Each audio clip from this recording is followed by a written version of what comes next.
RTI Live News. Ask for right. Welcome to RTI Live News. Komaram Bheem జిల్లా కౌటాల మండల కేంద్రంతో పాటు ఆదివాసుల గ్రామాల్లో ప్రపంచ ఆదివాసీ దినోత్సవాన్ని అంగరంగ వైభవంగా జరుపుకున్నారు. ప్రధాన రహదారి గుండా ర్యాలీ నిర్వహించారు. అనంతరం కౌటాలో ఆదివాసుల జెండాను ఆవిష్కరించారు. మాజీ జిల్లా పరిషత్ చైర్మన్ గణపతి మాట్లాడుతూ స్వాతంత్ర్యం వచ్చి 75 సంవత్సరాలైన 9 తెగలకు చెందిన ఆదివాసీల హక్కులను గత బీఆర్ఎస్ ప్రభుత్వం తుంగలో తొక్కిందని ప్రభుత్వంపై ఆగ్రహం వ్యక్తం చేశారు. ఇప్పటికైనా కాంగ్రెస్ ప్రభుత్వం తమ హక్కులను ఆదరించి తమ హక్కులు కల్పించాలని కాంగ్రెస్ ప్రభుత్వాన్ని కోరారు. కార్యక్రమంలో వివిధ గ్రామాల నుండి ఆదివాసీలు, నాయకులు, మహిళలు పాల్గొన్నారు. ఇవాళ ప్రపంచమంతా కూడా ఆదివాసీ దినోత్సవం సందర్భంగా కొమరం భీం జిల్లా కౌటాల మండల కేంద్రంలో ముఖ్యంగా పెద్ద ఎత్తున అన్ని గ్రామాలలో ఆదివాసులందరూ కూడా జెండా కార్యక్రమం చేసుకొని కౌటాలకు వచ్చి పెద్ద ఎత్తున ర్యాలీకి పాల్గొన్న మహిళల అక్కడ చెల్లెలకు అందరికీ, అదేవిధంగా యువత అందరికీ, ముఖ్యంగా ఏదైతే మా సాంస్కృతిక కార్యక్రమాలు లచ్చమ్మదేవర కానీ జెండాలు కానీ ఇవన్నీ తీసుకొని పెద్ద ఎత్తున ఈ కార్యక్రమం ఇక్కడ ర్యాలీ నిర్వహించినందుకు మా ఆదివాసులు అందరికీ కూడా పెద్ద ఎత్తున వచ్చినందుకు అందరికీ కూడా పేరు పేరున ధన్యవాదాలు.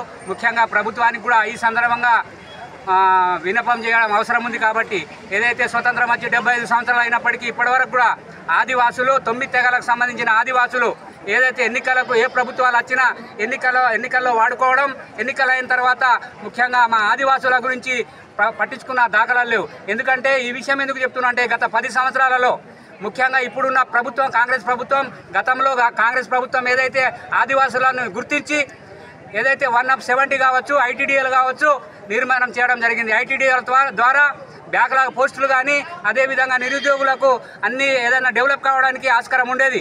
గత టీఆర్ఎస్ ప్రభుత్వంలో పూర్తిగా నిర్వీర్యం చేసింది. యావత్ రాష్ట్రం అంతా 9 ఐటీడీఎల్ ఉన్నప్పటికీ గత ప్రభుత్వాలు ఉన్నప్పుడు ఇంతకుముందు టీఆర్ఎస్ ప్రభుత్వం కన్నా ముందు ఉన్నప్పుడు ఏదైతే బ్యాక్లాగ్ పోస్టుల ద్వారా మా ఆదివాసులకు న్యాయం జరిగేది. కానీ గత ప్రభుత్వంలో జియో నంబర్ 3 కూడా రద్దు కావడం జరిగింది.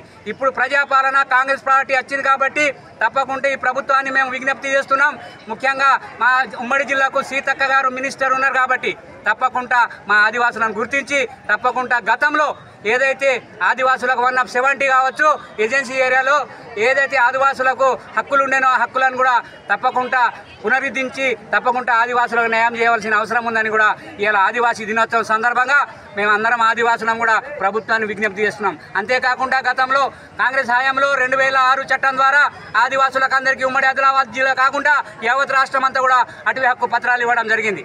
కానీ గత ప్రభుత్వం పట్టాలు ఇస్తామని చెప్పి ఇవ్వలేదు. కాబట్టి మిగతా భూములకు ఏదైతే ఆదివాసులతో పాటు గిరిజనేతరులకు కూడా 50 సంవత్సరాలు ఏదైతే సాగు చేస్తున్న భూములకు కూడా పట్టాలు ఇవ్వాలని కూడా ఈ ఆదివాసీ దినోత్సవం సందర్భంగా ఆదివాసుల తరఫున ప్రభుత్వానికి డిమాండ్ చేస్తున్నాం. అదేవిధంగా అన్నీ కూడా ప్రజల ప్రభుత్వం కాంగ్రెస్ పార్టీ ప్రభుత్వం ఉన్నది కాబట్టి తప్పకుండా ఆదివాసులు 9 తెగల ఆదివాసులను గుర్తించి వివిధ శాఖలలో మాకందరికి కూడా ముఖ్యంగా ప్రభుత్వం ఒకటి చేయవలసిన అవసరం ఉంది. సీతక్క గారి దృష్టికి కూడా తీసుకుపోయినాం. ఏదైతే జియో నంబర్ 3 గత టీఆర్ఎస్ ప్రభుత్వంలో జియో నంబర్ 3ని రద్దు చేయడం జరిగింది. ఇప్పుడు సీతక్క గారు ఉన్న ఎమ్మెల్యేలు అందరూ కలిసి, ఆదివాసీ ఎమ్మెల్యేలు అందరూ కలిసి ప్రభుత్వాన్ని ముఖ్యమంత్రి దృష్టికి తీసుకుపోయి అందరూ కలిసి కూడా దీన్ని రిట్ పిటిషన్ వేసి జియో నంబర్ 3ని యథావిధిగా ఉంచితే మా ఆదివాసీ యువకులందరూ కూడా బాగుపడతారని కూడా తెలియజేస్తూ ఈ అవకాశం ఇచ్చిన మా ఇవాళ ఆదివాసులకు అందరికి కూడా పేరు పేరున రామ్ తెలియజేస్తూ ముగిస్తున్నాం. ఆదివాసుల ఐక్యత, ఆదివాసుల ఐక్యత.